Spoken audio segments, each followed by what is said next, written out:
अस्सलाम वालेकुम रहमतुल्लाहि व बरकातुहू। मेरा नाम अहमद अकील है। आप देख रहे हैं प्रॉपर्टी टीवी। अगर आपके अंदर कॉन्फिडेंस नहीं है, या आप यूं कह लीजिए कि आप ये जानना चाहते हैं कि जो पुरएतमाद लोग होते हैं वो क्यों, उनके अंदर इतना कॉन्फिडेंस क्यों होता है, वो कैसे सोचते हैं, कैसे काम करते हैं, क्या उनकी बैकग्राउंड होती है, क्या क्या रीज़न है, क्योंकि कॉन्फिडेंस जो है ना वो इंसान का मुख्तलिफ चीज़ों का मजमूआ होता है। कॉन्फिडेंस में सबसे इंपॉर्टेंट चीज़ जो है वो ये है कि आपके पास चीज़ों का नॉलेज होना चाहिए। जब जितना आपके पास नॉलेज होगा, प्रिपरेशन होगी, जितनी आपकी तैयारी होगी, जितनी आपका अपने काम के हवाले से नॉलेज होगा, वो एतमाद की शक्ल में आपके फेस से रिफ्लेक्ट होगा।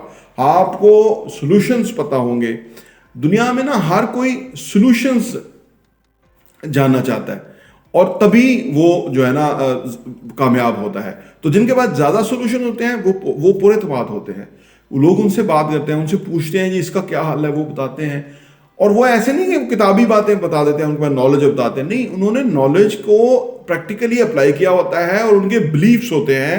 उन्होंने हर चीज़ को जो है ना वो सही तरह से परखा होता है, उन्हें पता होता है कि ये चीज़ काम करती है। अच्छा, मज़े की बात यह है कि जो लोग पूछते हैं कि कैसे होना है, वो उनको बता दिया जाता है ऐसे होना है, इसके बावजूद वो नहीं कर सकते। उसकी वजह ये होती है कि पता होना एक चीज़ है, जब आप प्रैक्टिकली खुद उस चीज़ से गुजर जाते हैं तो आपका कॉन्फिडेंस कोई और ही लेवल का होता है, कोई नेक्स्ट लेवल का होता है। तो लिहाजा अगर आपका नॉलेज होगा और प्रैक्टिकल नॉलेज होगा और चीज़ों को आपने अप्लाई किया होगा और उससे नताइज निकाले होंगे, मुश्किलात को सॉल्व किया होगा, तो आपका कॉन्फिडेंस दीदनी होगा। कॉन्फिडेंस होने की दूसरी वजह यह है कि आपने वो पंजाबी की मिसाल सुन रखी होगी कि जिदे घर दाने ओदे कमले भी सियाने। यानी अगर आपके पास फाइनेंशियल स्टैंडिंग है और स्पेशली आपने खुद पैसा कमाया हुआ है, आपको पता है कि पैसा कैसे कमाया जाता है, आपको पता है कि किस तरह से आप जिंदगी में आगे बढ़ते हैं, तो ये जो कॉन्फिडेंस है ना ये प्राइसलेस है। और जो लोगों को इनहेरिटेड प्रॉपर्टी आ जाती है या इनहेरिटेड उनके पास पैसा आ जाता है, वो भी कॉन्फिडेंट हो जाते हैं। उसकी वजह कि जो पैसा है ना ये बेसिकली एक टूल है और ये बहुत ही पावरफुल टूल है। बहुत सारे काम निकल आते हैं। आप किसी वकील को हायर कर लीजिए, आप डॉक्टर से अच्छी सर्विसेज ले लीजिए, आप एजुकेशन कहीं से अच्छी ले लीजिए, आप कहीं पे खाना खा लीजिए, आप कहीं पे सैर करने चले जाइए, कहीं स्टे कर लीजिए 5 स्टार में, यानी आप कोई भी सर्विसेज हासिल कर लीजिए। यानी ये आपका जो पैसा है ये आपको कॉन्फिडेंस में रिफ्लेक्ट करता है कि जबकि आपको पता होता है कि हर चीज़ का हल जो है वो आपको इसमें से मिल जाएगा। 80% मसाइल का हल वैसे पैसे में मौजूद है, 20% चीज़ें हैं जो कि इससे नहीं आ सकती। लेकिन अगर आप सोचिए 50% भी हो तो वो बहुत बड़ा आपको प्लस है कि जो दूसरे के लिए वो मसले का बायस है और आपके लिए वो प्रॉब्लम नहीं है। तो लिहाजा जो फाइनेंशियली साउंड होते हैं, फाइनेंशियली स्टेबल होते हैं, उनके अंदर भी बड़ा एतमाद रिफ्लेक्ट करता है। फिर यह है कि जिन लोगों के पास कोई पोजीशन होती है, आपने देखा ना हमारे जो अभी के चीफ ऑफ आर्मी स्टाफ आए हैं, एक मेरी तरह वाजबी शक्ल सूरत के मालिक हैं, लेकिन ओहदा इतना बड़ा आ गया है कि वो अब उनका कॉन्फिडेंस ही कोई और लेवल का है। वर्दी में वो जो है ना वो किसी ना किसी तरह से वो है, कोई फोटोग्राफर भी ऐसे एंगल से फोटो का निकाल देगा कि वो और अच्छा लगेगा। ओहदे का बड़ा कॉन्फिडेंस होता है।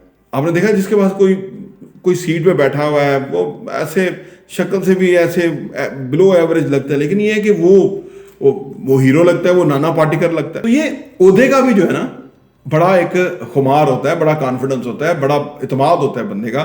ये भी एक बहुत बड़ा इंपॉर्टेंट पहलू है कि ज़िंदगी में आपके पास कोई मकाम और मर्तबा होना चाहिए। क्योंकि जो थे ना इब्राहिम लिंकन, ये बहुत ही नाकाम इंसान थे ज़िंदगी भर। हर तरह से नाकाम हुए, कारोबार किए नाकाम हुए, वकालत की नाकाम हुए, मोहब्बत की वो भी इंतकाल हो गया, यानी हर जगह नाकाम हुए। फिर आखिरी वालदा डेथ बेड पे थी, तो उन्होंने फिर इब्राहिम लिंकन को कहा कि भाई इब्राहिम लिंकन तुम कुछ दुनिया ज़िंदगी में बन के दिखाओ। उसके लफ्ज़ थे कि एब बी समथिंग।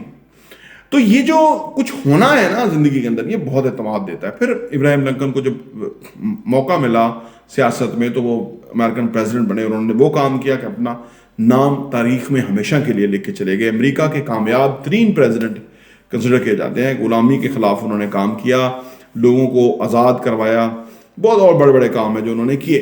तो आपके पास ओहदा आ जाना ये बड़ा एतमाद का बायस है। वो अलग बात है कि ओहदे, कहीं जद बाजवा को भी ओहदा मिला था, जलालत खरीद ली, लेकिन कुछ लोगों को ओहदा मिलता है तो वो उसके साथ इंसाफ करते हुए बड़ा नाम बना के दुनिया से ले जाते हैं। तो ओहदा होना भी आपके एतमाद का मज़हर है। फिर ये कि जी एक चीज होती है कि गेम प्लान, एक यानी आपकी प्लानिंग, आप किस तरह से जिंदगी में आगे बढ़ेंगे। अगर आपने वो उसके ऊपर काम किया हुआ है तो आपका एतमाद रिफ्लेक्ट करता है, यानी आपकी चाल से, बातों से, उठने बैठने से, आने जाने से रिफ्लेक्ट करता है कॉन्फिडेंस कि भाई बंदा कहीं पहुंच रहा है, यानी उसके पास एक प्लान है जिंदगी में आगे बढ़ने का और वो पहुंचेगा। ये भी कॉन्फिडेंस, इससे भी कॉन्फिडेंस जो है ना आपका रिफ्लेक्ट करता है कि अगर आपने चीजों को जमा तफरीक की हुई है, आगे पीछे करके चीजों को देखा हुआ है, आपको पता है कि क्या आपके लिए इंपॉर्टेंट है, क्या आपके लिए इंपॉर्टेंट नहीं है, कहाँ आपने टाइम लगाना है, कहीं नहीं टाइम लगाना। तो ये सारी प्लानिंग है अगर आपने कर रखी है तो इससे भी आपका एतमाद रिफ्लेक्ट करता है। फिर है जी कि फिजिकल फिटनेस और मेंटल फिटनेस। अगर आप फिजिकली फिट हैं, मेंटली फिट हैं, किताबें पढ़ते हैं, अच्छे लोगों के साथ उठते बैठते हैं, अच्छे सवालों के जवाब आप निकालते हैं, जहन आपका काम करता है, कैलकुलेट कर सकते हैं चीज़ों को, डिसीजन मेकिंग कर सकते हैं, तो इसका मतलब है कि आप मेंटली फिट हैं। और अगर आप फिजिकली फिट है, एक्सरसाइज करते हैं, वॉक करते हैं, बहुत ज़्यादा एक्स्ट्रा वेट नहीं गेन किया आपने, यानी इससे फिजिकल फिटनेस से भी आपका कॉन्फिडेंस रिफ्लेक्ट करता है। आपने देखा कि ये जो स्पोर्ट्समैन होते हैं ये मैट्रिक एफ ही होते हैं, ज़्यादा पढ़े भी नहीं होते, कुछ को तो इंग्लिश बोलनी भी नहीं आती, लेकिन ये क्योंकि खेलते बहुत अच्छा हैं उसके बाद इनका एतमाद बहुत ही ज़बरदस्त होता है।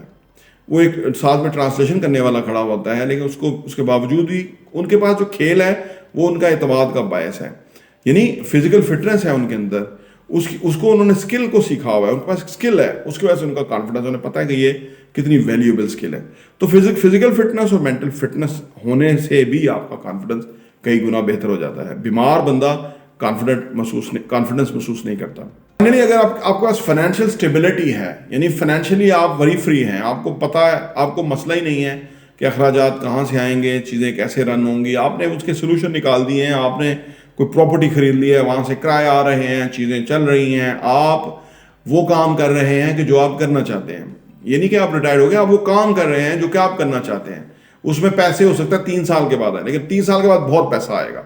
तो अब आपके पास इतना एतमाद है कि आपको फर्क ही नहीं पड़ता कि क्या हो रहा है क्या नहीं हो रहा, कौन से खर्चे हो रहे हैं, कौन से होने वाले हैं, आपको पता है कि उसका आपने हल निकाल दिया हुआ है। अब आप जो बड़ा काम कर रहे हैं तो आप उसके ऊपर एम्फेसाइज होते हैं, आपके पास कॉन्फिडेंस होता है, आपको प्रॉब्लम नहीं होता। तो यानी जो इंसानों का कॉन्फिडेंस है वो इन चीज़ों से आमतौर पर रिफ्लेक्ट करता है। अगर आप चाहते हैं कि आपका कॉन्फिडेंस और अपग्रेड हो, बेहतर हो, तो इन चंद तजावीज़ को या इन नकात को ज़रूर मद्देनज़र रखें, सो दैट कि ज़िंदगी अच्छी तरह जिए। प्रॉपर्टी टीवी देखने का बहुत बहुत शुक्रिया।